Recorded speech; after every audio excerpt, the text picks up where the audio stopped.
లేదు, ఇలాంటి రకరకాలవన్నీ కూడా కారణాలు ఏదున్నా కూడా చేయలేరు అని చెప్పారు. కానీ వాళ్ళకి చేసి చూపిస్తాము అన్నారు, దానికి ముందడుగు కూడా పడింది. సో బీజేపీ తరఫున ఏం చెప్తారు ఇప్పుడు? ముందుగా మీకు అలాగే యూటీవీ ప్రేక్షకులకి ప్యానెల్ ఉన్న పెద్దలకి నమస్కారం. ఇప్పుడు కాంగ్రెస్ పార్టీ ఇచ్చిన ఏదైతే హామీలు ఉన్నాయో అవన్నీ కూడా హామీలు అమలు చేస్తూ ఉంటే అందరూ కూడా హర్షిస్తారు డెఫినెట్గా. ఏమంటే తెలంగాణ ప్రజలు కూడా స్వాగతిస్తారు. ఇప్పుడు మనం అంతకుముందు చూసాం, 6 గ్యారెంటీల గురించి చూసాం, దాంట్లో కొన్ని చేశారు, కొన్ని చేయలేదు. దాన్ని బట్టే కొంచెం డౌట్లు వస్తాయి కదా, అంటే చేస్తారో లేదో అనేసి. ఎందుకంటే ఆర్థిక పరిస్థితి అందరికీ కూడా క్లియర్గా తెలుసు, ఎంతవరకు పోతుంది. రోజు ఇప్పుడు చూస్తున్నాం మన దగ్గర అభివృద్ధి పక్కన పెడితే సంక్షేమం గురించే మరి అప్పులు తెచ్చిన పరిస్థితి మనం చూసాం. దగ్గర ఇప్పటికి 200 రోజులు అయింది. 200 రోజుల్లో ఒక 25,000 కోట్ల పైన తీసుకొచ్చారు. సో దాన్ని నడిపిస్తాను ఉన్నారు కాబట్టి రేపు రుణమాఫీకి ఇంకొక 4 రోజులే ఉంది కదా, దానికి మరి ఇంకొక 31,000 కోట్లు అంటే అంత ఈజీ కాదు. ఎందుకంటే 2 లక్షల రూపాయలు, ఒక్కొక్కరికి 2 లక్షల రూపాయలు, దగ్గర 40 లక్షల మంది రైతులు ఉన్నారు తెలంగాణలో. సో అలాంటి రైతులందరికీ కూడా ఇంత ఒకటేసారి చేయాలంటే కొంచెం కష్టమైన పని. అంత మనం చూసాం. మనం కేసీఆర్ గారు గత 10 సంవత్సరాల కాలంలో లక్ష రూపాయలు ఇచ్చి కొంతవరకు చేశారు, కొంతవరకు చేయలేదు. అవన్నీ కూడా పెండింగ్లో ఉన్నాయి. దానికి కూడా ఇంట్రెస్ట్లు పెరిగి ఇప్పటిదాకా తడిసి ముబ్బడి అయినాయి. ఆ ఇంట్రెస్ట్లు కూడా మరి దీంట్లో పే చేస్తారో లేదో తెలియదు. కానీ దీనికి మాత్రం అంతే కంప్లీట్ అవ్వలేదు వాళ్ళు ఇచ్చిన హామీలన్నీ కూడా. మరి దీనికి మరి యాడ్ చేసి ఉంటాయా లేకపోతే ఎట్లా తెలియదు నాకు. కానీ ఏ విధంగా మార్గదర్శకాలు గైడ్లైన్స్ రిలీజ్ చేస్తారు, ఏ విధంగా పే చేస్తారు, మళ్ళీ నెక్స్ట్ ఎట్లా ఇస్తారు అనేది మరి రావాలి.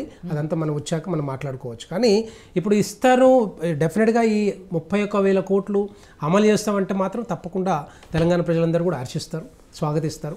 ఒకవేళ పోదు అంటే మాత్రం మళ్ళీ బీఆర్ఎస్ మాదిరిగానే అవుతుంది. కేసీఆర్కి ఎట్లా అయిందో ఇప్పటికే కొంత వ్యతిరేకత కాంగ్రెస్ పార్టీ మీద కొంత ఉంది. ఎందుకంటే 6 గ్యారెంటీలో 100 రోజుల్లో 6 గ్యారెంటీలు 100 రోజుల్లో కంప్లీట్ చేస్తామని చెప్పి డిసెంబర్ 9th రోజు సంతకం పెడతా అని చెప్పారు. దాంట్లో కొంత కొద్దిగా డిలే అయింది. ఆర్థిక పరిస్థితిని బట్టి దాంట్లో డిలే అయింది. అది డెఫినెట్గా మరి వాటిని కూడా అమలు చేయాలని తెలంగాణ ప్రజలందరూ కోరుకుంటా ఉన్నారు. ఇప్పటికి కూడా ఇప్పుడు రైతు భరోసా మొదలు పెడితే, పెన్షన్ మొదలు పెడితే, మహిళలకు 2,500 రూపాయలు, విద్యార్థులకు కానీ లేకపోతే బోనస్ కానీ అట్లాంటివన్నీ కూడా ఇవ్వాల్సిన పరిస్థితి ఉండే. కానీ దాని మీద ఇవ్వలేదు కాబట్టి కొంత డౌట్ ఉంది. అది ఇంకొక 4 రోజుల్లో మరి చేస్తారా, 15 రోజుల్లో చేయగలుగుతారా అనేది ఇప్పటికి కూడా ఉంది.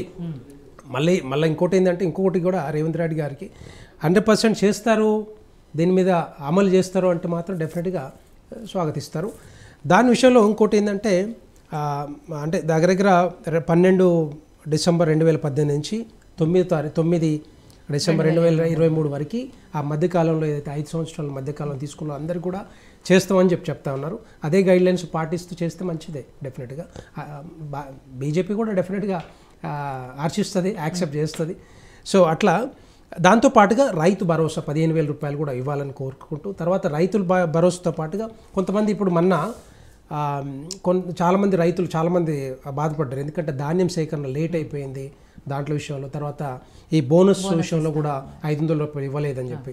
సో దాంతోపాటుగా ఇప్పుడు భారతీయ జనతా పార్టీ మొన్ననే మోడీ గారు వచ్చిన తర్వాత మరి రేటు కూడా పెంచడం జరిగింది. దగ్గర ఒక 10 రకాల ధాన్యంతో పాటుగా మిగతావి చిరుధాన్యాలు ఏవైతే ఉన్నాయో వాటికి అన్నిటి కూడా ఇప్పుడు ధాన్యం మీదనే, ఓరిక మీదనే 150 రూపాయల దాకా పెంచారు. ఒకప్పుడు 2014 కంటే ముందల ఏదైతే 1,170 రూపాయలు ఉందో ఇప్పుడు 2,300 చిల్లర వచ్చింది. 2,300 రూపాయల దాకా వచ్చింది, అంటే 10 సంవత్సరాల కాలంలో. సో ఇది ఏంటంటే భారతీయ జనతా పార్టీ కూడా రైతులకి ఏ పార్టీ చేసినా కూడా, ఏ ప్రభుత్వం చేసినా కూడా, ఏ రాష్ట్రంలో చేసినా కూడా డెఫినెట్గా స్వాగతిస్తుంది. ఎందుకంటే రైతుల పక్షాన ఎవరైతే పార్టీల అతీతంగా రైతులు బాగుపడాలి, దేశ ప్రజలు బాగుపడాలి, తెలంగాణ ప్రజలు బాగుపడాలని ఒక ఆలోచన ఉంటుంది తప్పితే ఇంకా వేరేది ఏమీ ఉండదు. బీజేపీ పరంగా డెఫినెట్గా మేము యాక్సెప్ట్ చేస్తాం, చేయమని చెప్తా ఉన్నాం. 2000 మరి ఇంకొక కొన్ని రోజుల్లో మనకు కూడా తెలుస్తుంది ఎక్కడి నుంచి. ఇంకోటి ఏంటంటే ఇది డిఫికల్ట్ సిచ్యువేషన్, అంత ఈజీ కూడా కాదు. కాంగ్రెస్ పార్టీ ప్రభుత్వం ఆర్థిక పరిస్థితి మనకు తెలుసు కాబట్టి ఏ విధంగా రిసోర్స్ చేస్తారు, ఫండింగ్ ఎక్కడి నుంచి తీసుకొస్తారు, అంత ఈజీ కాదు చెప్పాలంటే. అంటే 126 కోట్లు తెచ్చి రోజుకి ప్రభుత్వాన్ని నడిపించడమే చాలా కష్టమైపోతుంది. ఇప్పటికీ 25,000 కోట్లు ప్లస్ వడ్డీలు కూడా కొడతా ఉన్నారు.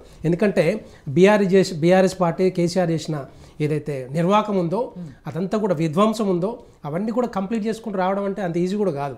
మరి దాన్ని మరి ఏ విధంగా తీసుకొస్తారు 31,000 కోట్లు ఏ విధంగా రిసోర్స్ చేస్తారు అనేది చాలా ఇంపార్టెంట్ క్వశ్చన్. ఎందుకంటే ఒకటి మనం చూసాం భూములు ప్రభుత్వ భూములు లీజ్కి ఇవ్వడం కానీ, లేకపోతే రిజిస్ట్రేషన్ ఛార్జెస్ పెంచడం కానీ, అట్లాంటివి చేయకుండా మిగతా ఏమైనా రిసోర్సెస్ ఉంటే దాన్ని పరంగా మనం చేస్తే బాగుంటుందని ఆలోచన. భారతీయ జనతా పార్టీ ఒకటే విజ్ఞప్తి చేస్తూ ఉంది. ఎందుకంటే ఈ రిజిస్ట్రేషన్ ఛార్జీలు పెంచుతూ ఉంటే రైతుల మీద కానీ ప్రజల మీద భారం పడుతూ ఉంటుంది.